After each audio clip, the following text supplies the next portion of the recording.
Hi, I'm Josh, and today I'm going to show you how to make your own tamarind puree from the large tamarind blocks found in supermarkets.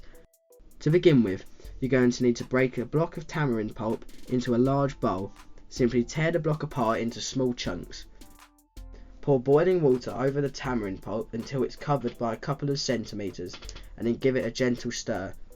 Allow the tamarind pulp to soak for 30 minutes, stirring occasionally to combine the pulp and water. Add a pan to the hob with a sieve on top and slowly tip in all the tamarind pulp and water. Using a silicone spatula, press to separate out the seeds and fibres. You should be left with a slightly runny tamarind liquid at this stage. Put the pan on a low heat and allow to simmer for 15 minutes, stirring occasionally until the water has significantly reduced and you're left with a fairly thick paste that clings to the spatula. Whilst hot, transfer to a sterilised sealable jar and store the tamarind paste in the refrigerator for a couple of weeks or freeze in blocks for up to 6 months. Please remember to like and subscribe and check out this and many more recipes on my website at thegokid.co.uk.